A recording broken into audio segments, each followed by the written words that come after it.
Para sa maraming Pilipino, tila naging bahagi na ng araw-araw ang perwisyo na walang humpay na ulan, hindi lang sa Metro Manila kundi maging sa iba't ibang bahagi ng bansa na apektado ng masamang panahon. May ilang lugar pa nga na hanggang ngayon ay lubog pa rin sa baha ang mga pangunahing kalsada. Halimbawa rito ang kahabaan ng Dalandanan Road sa lungsod ng Valenzuela nitong Huwebes ng umaga. Alas 7 ng umaga ng Huwebes ay umabot sa gutter deep ang tubig baha sa naturang lugar. Sa Quezon City, may ilang kalsada na humupa na ang baha, ngunit tuwing bumubuhos ang malakas na ulan ay muling binabaha ito. Dahil dito, ilang commuter ang patuloy na nangangamba sa kanilang kalusugan sa tuwing kailangan lumusong sa baha upang makarating sa kanilang mga trabaho o destinasyon. Isa na rito si Janus na nagtatrabaho sa isang BPO company. Minsan di maiwasan lulusog kami sa baha.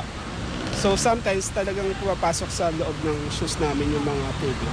Naglalagay ako ng parang plastic sa may paa ko para lang maiwasan yung maduming tubig. Ang BPO worker na si Jen, diskarte tuwing may masamang panahon. Delikado anya na makakuha ng sakit gaya ng leptospirosis na maaring ikamatay ng tao.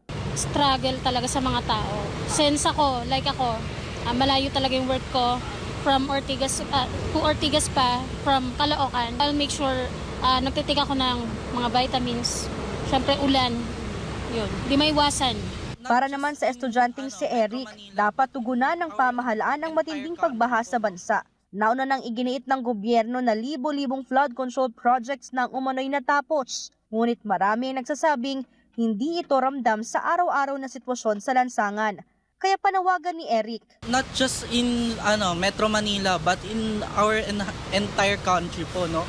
Isa po 'yan sa mga dapat tugunan ng gobyerno natin, which is yung flood control. Samantala, muling nagbabala si Health Secretary Ted Herbosa sa publiko ukol sa panganib ng paglusong sa baha ngayong panahon ng tag-ulan. Yung mga kabataan lumalangoy sa swimming pool. Swimming pool ng baha na maduming tubig. So hindi dapat nangyayari yon. Dapat maturuan natin ang kabataan, huwag gawing playground ang tubig baha kasi maraming sakit na makukuha dyan.